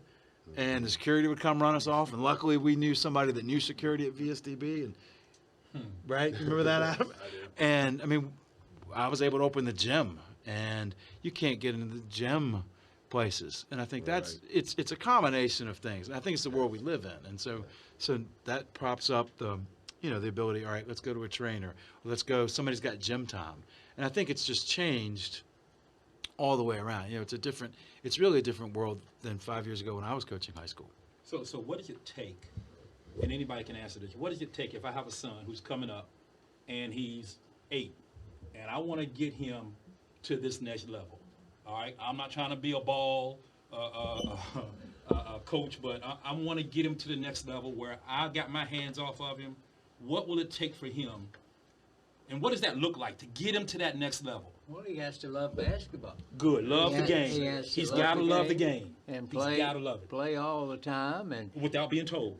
Right, exactly. Right. Okay. You can't, I think I saw so many players that were ruined by the parents. They thought they were doing them a favor and all this stuff. And I always felt like if you're good enough, colleges will find you. Right. Okay? Now, maybe you don't have the grades. Maybe there's some other problems. But if you're good enough, they will find you. I mean, they were recruiting Kevin Madden, when he was a freshman. So, Without social media. Yeah. Right. And like with you, we got you to Vincennes. Mm-hmm. One of my buddies coached out there. I called him, told him, and they sent you out and loved you. You had a good career, and then went on. And so you do that, but you got to be able to take care of it. I mean, just because you think you're good, doesn't mean you're going to get a scholarship. And the parents don't understand that. I've never had anybody that didn't have a chance to go that, it didn't go. So the love of the game. Like you guys, you all ended up somewhere. Mm-hmm. All right, why did you enter? Bam, I want to tell you this. Mm-hmm. I had a guy, I retired in 2011, so it's some time ago. But towards the end of my career, I got a call from a guy in Trinity. Mm-hmm. And he said, Coach, you got any more Keith Scotts up there? So they still remember you, son. I said, no, I wish I did. Yeah. I wanted to tell you that. But I've always felt like you're good enough. They find you, but you got to have everything. You got to have your grades in order. You got to do this. You got to do that. And sometimes you got to be lucky and in the right place other time. This is amazing because, we've lost a lot of kids that came through the area to whatever reason, to death being around them, to drugs, alcohol, too much partying, parents not in their lives. Maybe they got one parent. Maybe they're living with their grandparents. There's a lot of entities that came into play, which was a reason why a lot of us never made it to that next level. Right. You athletes right here, a lot of you were role players. There's 3 of you in here I know that should be walking on the pro court, all right? For whatever reason, it didn't happen. We can say life, okay? Right. But I believe if you had a team around you, such as JoJo, we mentioned about the team at Lehigh, that's why we won in 1990, because you all were a team. That team should not leave. When you graduate high school, coach. You got a good coach behind you. You got somebody who's pushing for you, who's putting your name out there, whether it's social media or writing letters or sending VHS tapes. You got parents that are in your life. And if you don't have both parents in your life, maybe you got one who's supporting you, driving you, paying for it. If not, maybe you got a mentor beside you, somebody else who you can confide in that's not your coach, that's not your parent. You also need, in my view, you need a good spiritual community behind you, somebody praying for you, pushing you through with that, because there's so many entities that can happen out here.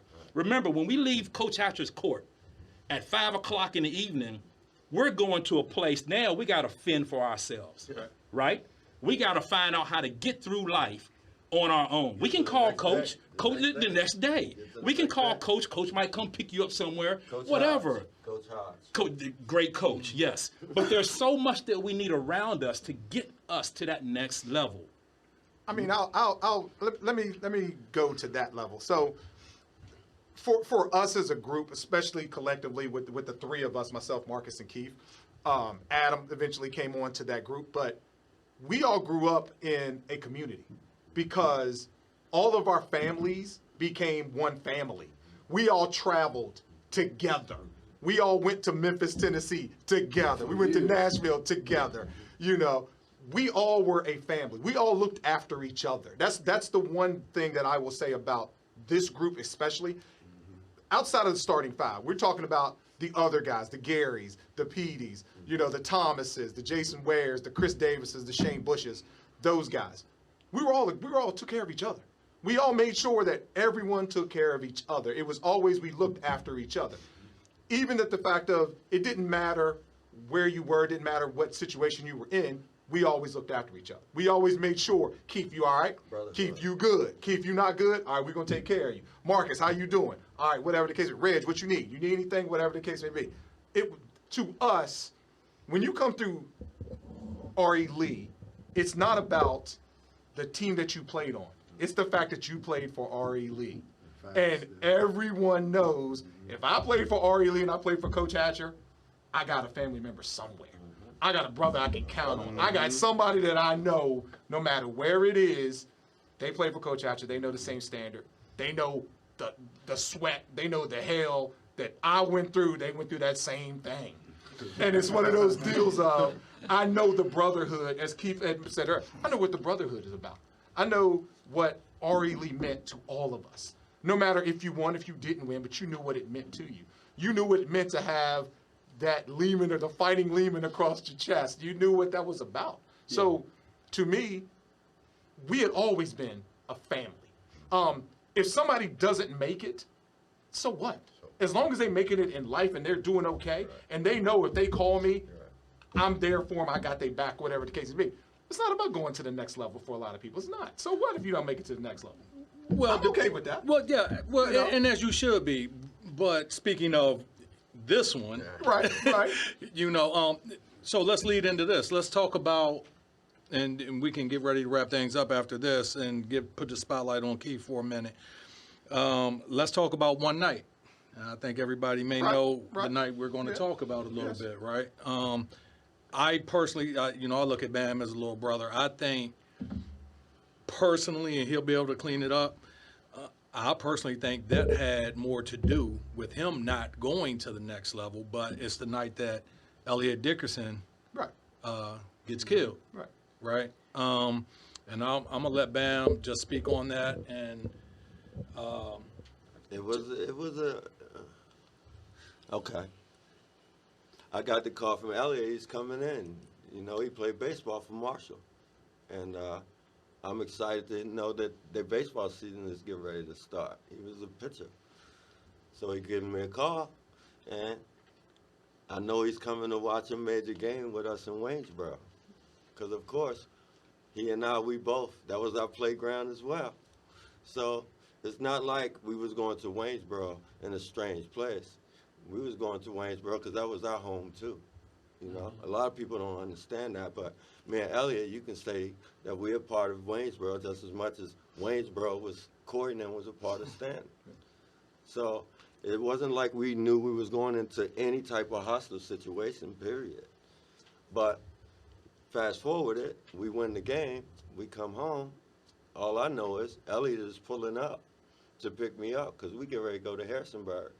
To not even to a party, but we was going to see friends in Harrisonburg. Now, this is the year you guys win state, too, right? Yeah. Okay, yeah. And if you want to even back it up, when the kid from Culpepper came out of the stands and tripped me, that was a very dangerous moment for him at that moment. He really didn't know that the police was his savior. We had police Because, escorts. police escorts, Not only just the police escorts, because they all know my story, because this whole starting five, Coach Hatchie probably hated it. I'm sure he hated it because I heard it multiple times. But this starting five, not just on Lehigh Court, I take that starting five to Johnson Hill. And we play. So that's what separates us from anybody. I don't care what year you are. You didn't have your starting five over on Johnson Hill when the crack epidemic is ridiculous and we play. You know, I know Adam's life. You think his parents would have agreed for him to come to Stanton? I mean, at Johnson Hill at this time to play? No, but that's my home. They safe, right? So, like, as far as any of that taking place, when that night took place, that's something that should not have happened to Elliot. Because at this time, everybody in my neighborhood knew him and loved him just as much as they loved me. So, like today, all the racism, that didn't exist for us. You know what I mean? So for that to happen to him, that crushed me. When you say that happened, what happened? He gets murdered, right? So, like I said, that night he pulls up to me. He's not speaking about no fight. He's not speaking about no issues. I just know he came into town. I gave him a hug before the game started because he had just got there. And then after the game, Coach and I, we coming back on the bus. I come home. I'm literally at home for 15, 20 minutes. Yeah. Elliot, he's like my father and my mother's son. He don't have to knock. He just walks in. Let's go. And then 15 minutes from there, that's when it goes dark, literally, because no one's out in the neighborhood, which usually that doesn't ever happen. This is a time frame where everything is moving 24 hours, 7 days a week. Johnson Street didn't sleep, literally. So this night, this time frame, 15 minutes after Elliot gets to my house, you can hear a cricket. And then this red Isuzu is pulling up the street. Well, at this time, we're talking to my sister, and then literally 10 minutes seemed like 30 minutes. Because in 10 minutes, like I said, I'm from this neighborhood. So if any strange looking car come through there, it was like this. You're either the police or something bad. They looking for something. Do you know? Yeah. Mostly everybody in here know. So it's bad. So I see the car, and I'm talking to me, Ellie and I, we're talking to my sister. And then the next thing you know, this car isn't moving right. Meaning, it's going way below the speed limit, and it's new. It's a new car. That don't happen, right? Because if you're not from that neighborhood, you're not driving 5. It just don't happen. If you come through that neighborhood, you come through that neighborhood and you're trying to get out that neighborhood, unless you're comfortable in that neighborhood, right? So, but I see this car, and they act like they're comfortable in this neighborhood. But I know this car is not from this neighborhood. And then, like I said, within 5, 10 minutes, it seemed like forever. And then it's happening. It's too late to be scared, right? And only thing you can hope for is they know we ain't whoever it is they looking for, right? So that's the only thing we could state was, look, we don't know what you're talking about. right? So we're thinking, cool. It wasn't cool because it seemed like everybody else was realizing what they call it now, this is cap. Like, this is not who we're looking for, right? But it's one like, nah, it's who I'm looking for, obviously, because he's the one that shot the gun, and he's the youngest of the whole group, right? So, I mean, again, it's one of those situations, man, that you definitely can't be prepped for it. And, like, still to this day, you know, Elliot's not here, but I speak to his sister pretty much every 2-3 days. I see her, right? And sometimes I see her, and the first thing she does is look me in the face and break down crying. So it's like I'm wearing his face. You understand me? And it's been like that for, like, I literally couldn't speak to no one in his family for years over this. Right. Because it was so hard for me to get them to understand that he was literally innocent, right? Because I've also heard it from his people that they try to make it look like it was something other than what it was. And I try to explain to them, just like I speak to y'all about it right now, comfortable. I explain to them the same thing. It wasn't what you're trying to make it seem, right? It was just, even for me living in that neighborhood, it was just a wrong time, wrong place, wrong time.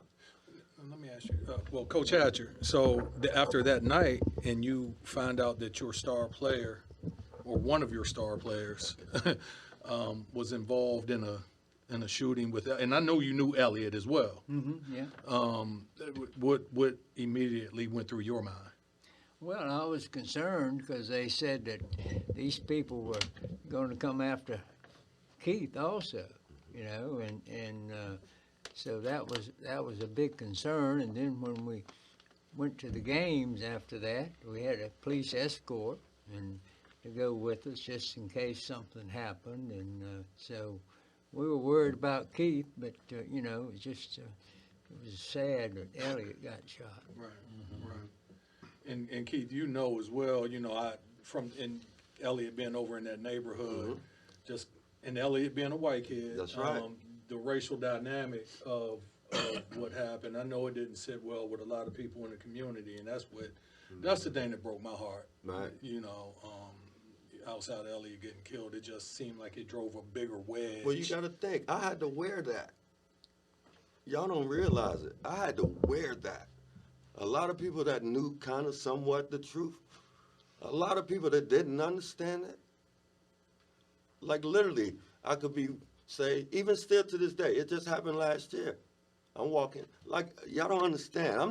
I don't carry myself as no star, none of that, man. But listen, when I walk through Walmart and you have a random man walk up to you as if he know you, and he bring up this type of conversation, it angers me, and then I look at people as if, look, do I have to defend myself with this man?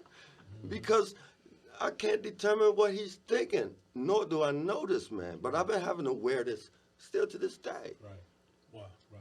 Because it's something that happened it'll never leave people's thoughts or their opinion. Do you feel people in the community blamed you for that? Yes. Listen, look at, man, like I said, what if something would have happened to Adam? Oof. Right? Yeah. Same thing. Look at his background. Right.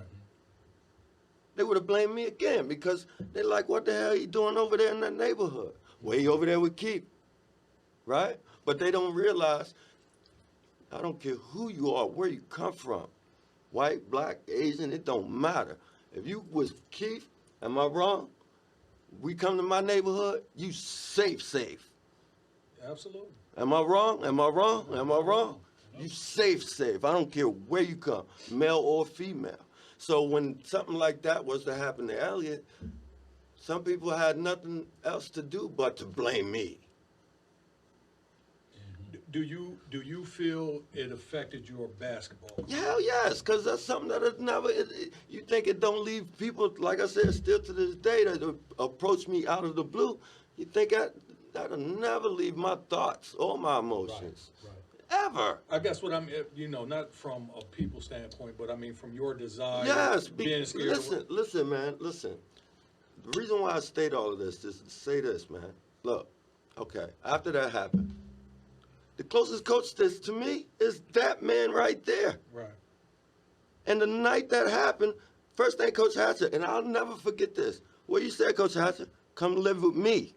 Mm-hmm. How can this man take that burden? Wow. That's a murder. Right. Right. He got Jared and the other son, right? How he going to take that burden? You understand me? They could be looking for this man for all I know, right? But then I'm like, man, I'm all over the place. And again, Mark stated, some parents just don't have the know-how to get you nothing, whether it be to get to school for a loan. My parents knew none of that. So that's why I say I starved for that. You understand me? Because guess what? I knew for one thing, I knew I got a good character, right? And if I can I see my friends, my family live that lifestyle, right? But I gotta keep my eyes set on what I'm trying to get to. And when that happened, that was a wrinkle. Because then after I left him, right, I go to Harker. Totally different atmosphere, even basketball, right? And then my coach, we don't really have this relationship. And of course, I'm super traumatized. So the basketball thing is definitely the only thing I got to try to keep my focus, right? So I get to prep school, and then I'm not trusting nothing. What I do when I came back home, I spoke to Coach Hatchett. What he said, come back. Right? When he originally left to go to Harker, did you try to talk him out of it at all, or did you want him to stay? No, I understood. And I appreciate he came over and he talked with me. He came over to the house and talked with me and told me what he was going to do, and so I was up front. No, I didn't want him to leave, but I felt for him that if he's not comfortable in things, and he probably should go somewhere, even though it was, we'd have won another state championship and all kind of things. But I thought, well, what's best for him if he feels like, and I didn't try to talk you out of it. No. I wanted to, but I didn't. Damn it, Coach, should have been selfish. Should have been selfish. But that's when Corey played his part then. Because, of course, like I said, we close at this time. So, of course, Mr. Brooks, Corey and myself, we were, right, a team too. So Corey's putting it in my ear like, look, Flint Hill.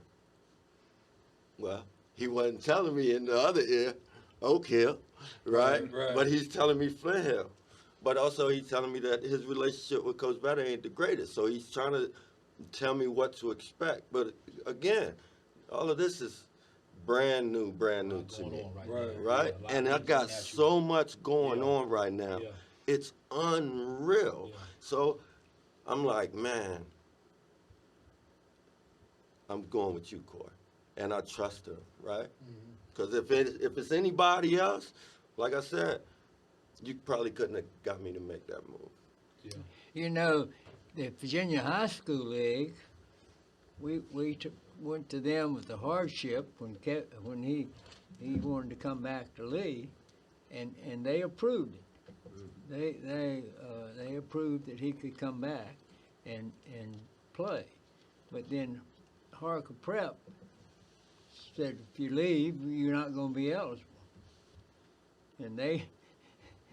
Wow. Because it was 5 credits. Yeah. I needed 5 credits. And so they said the grades keep him from coming back and playing. So he really got a bad deal all the way around. But that somebody up in Northern Virginia is going to decide whether he plays or not.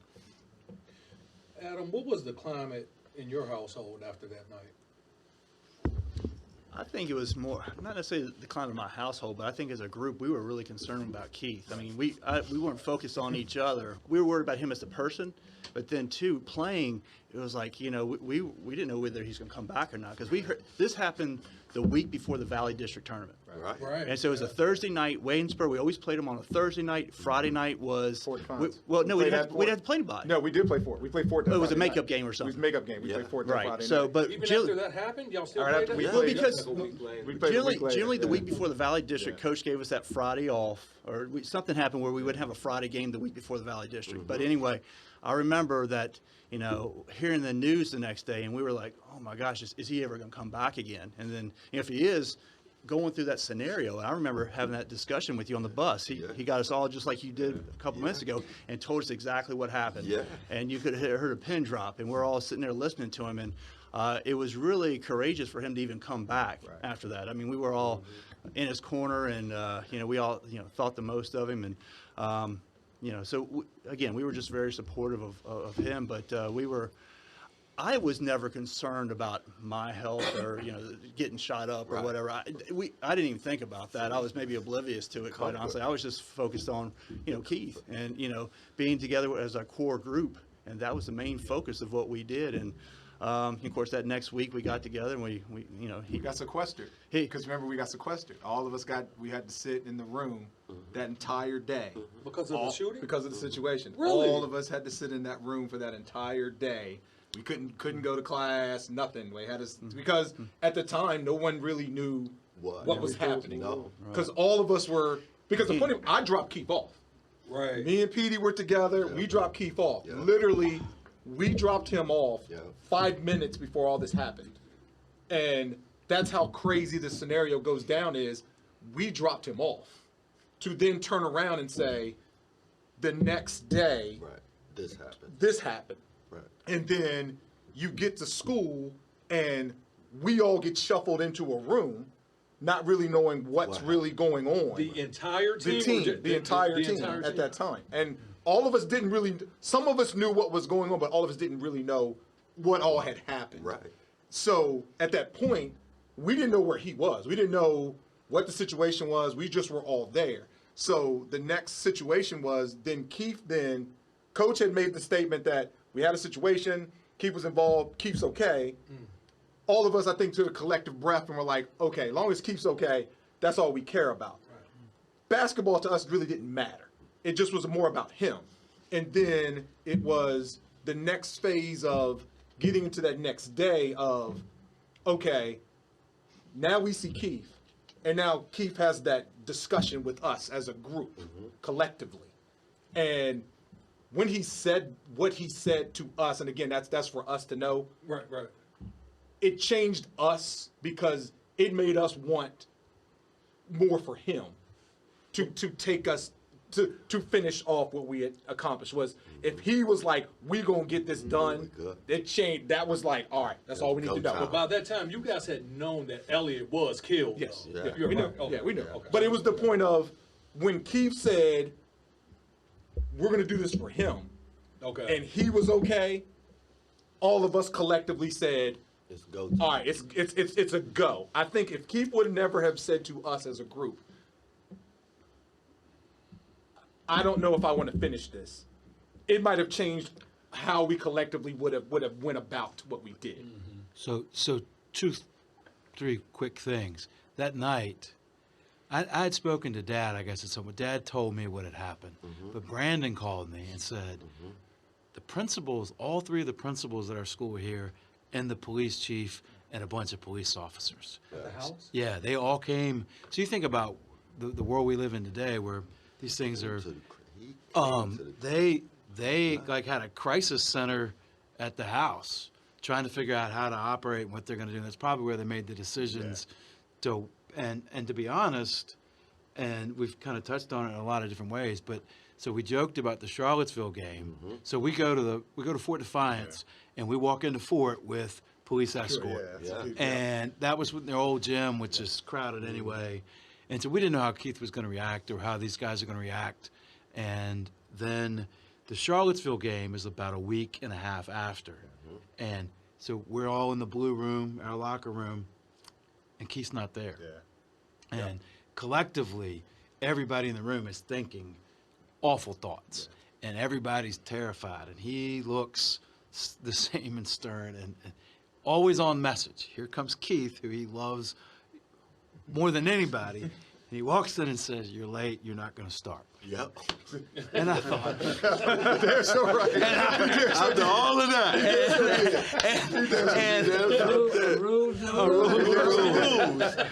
But that was, I think that might have been because it was just that game, and then you just you scored 2 points in the first half, you scored 10 in the third, and you scored 23 in the fourth quarter, and that was the first game back?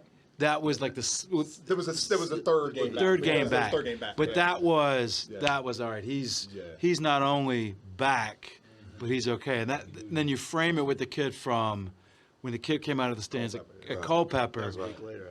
It was a week later. Well, you got to. We were in the Valley District Tournament against Charlottesville. We won that night again. Right. And then the following Saturday night was the kid from Culpepper. Right. That's why I said it. And you're right. And so because there was heightened presence, and because we're all worried about you, and man, it was framed with that. That's one of the. That game at Spotswood, man, the tension was ridiculous. Yes, it was. Remember before we could go in the gym, they had to check and all of that. We sitting on there. At first, everybody was just quiet. Were the fans on the road? Yeah, they was. It was no, I mean like after it happened in your games back, were the fans saying anything? No, we never. No. Okay. I think for us it was different because we zoned everything out. For us it was different. Yeah. For us was when we got into that locker room, it wasn't about nothing else but the game and the group. And that's the thing that you don't realize about that team, not just the starting five, but that team. We could definitely cast everything out.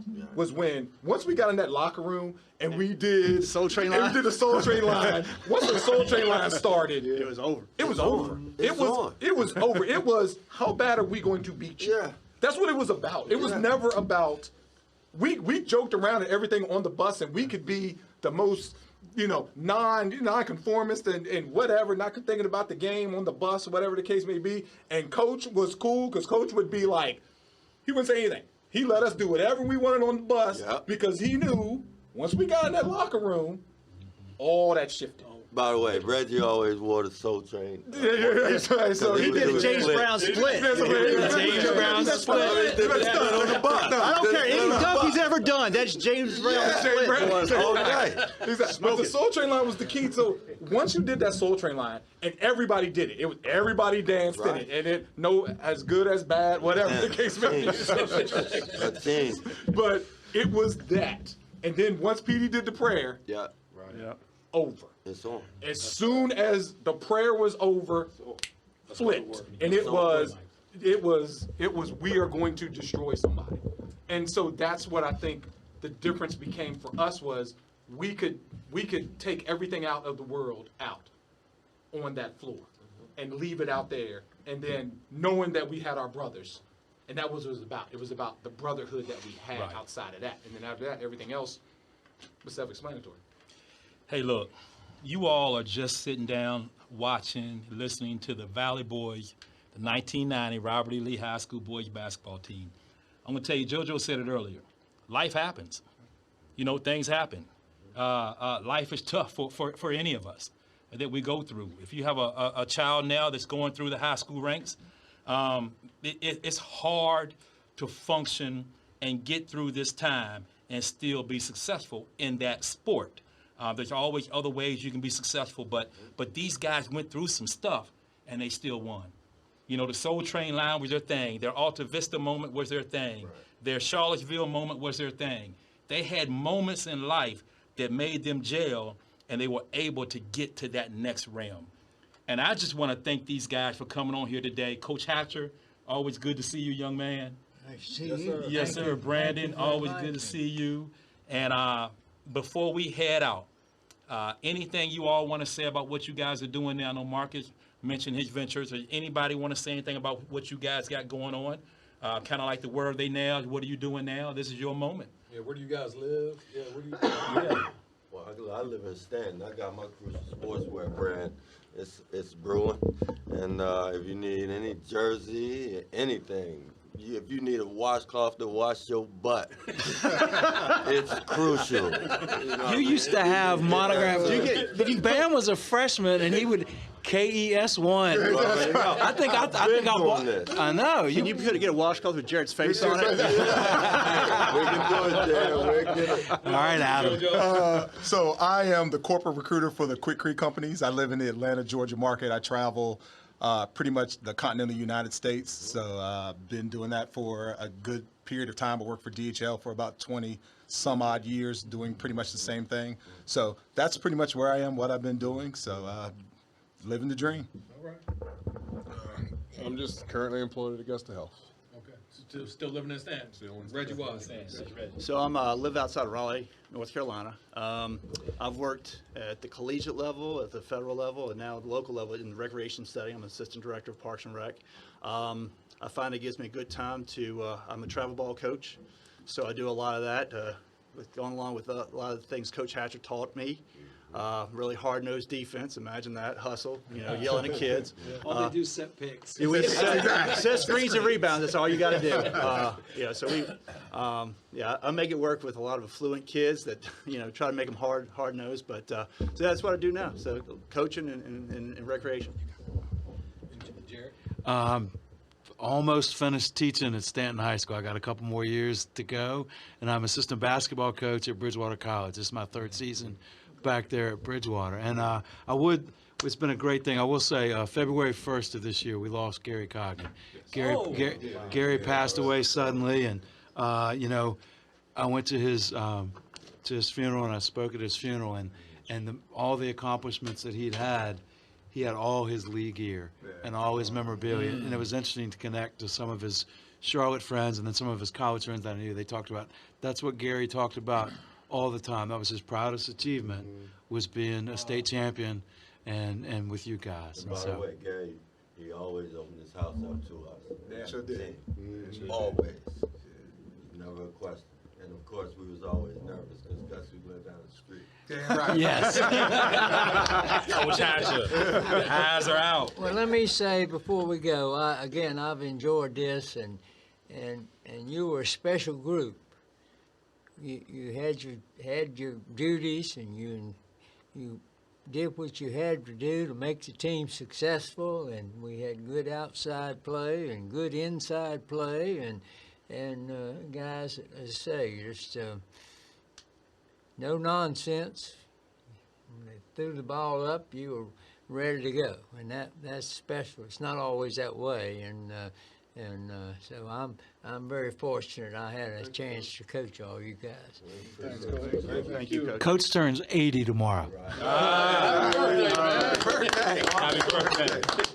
Yes, sir. Yes, sir. Coach Hatcher, I thought you told me 2 months ago the 87 team was special. But we won't talk about that right now, okay? We'll talk about that later, all right? Well, Okay. Hey, look, I want to thank you guys for coming out and just bonding and telling us about your story. Valley Boys, hashtag Valley Boys VA. YouTube, you can catch this on YouTube, and we'll have other outlets for the podcast to come out on just audio. We got Patrick Height in the house. He did some filming, took some pictures, the sports writer for the paper, and we got Carl Melton, Take One Imaging, who's doing all the filming and everything, and we had 2 guests walk in, Mike Brooks and Stevie Walker came in from Waynesboro. Kind of like, I think they were trying to come in and infiltrate a little bit, all the way down to this date, but good to have you guys here. And Darrell Crawford, anything you want to say, Darrell, on the way out on Valley Boys? Man, I appreciate all you guys for making this happen. You guys have been great. You're responsive when I call or text, and Coach Hatcher, thank you so much, man, for coming and making this thing gel. Well, thank you. Thanks, Coach. Thank you. Thanks, Coach. Yeah. Come on out, check Valley Boys. Hashtag Valley Boys VA. YouTube, be out real soon. Catch the 1990 Robert E. Lee High School basketball team and come out and support. We love you guys, and we check you next time. And we're out.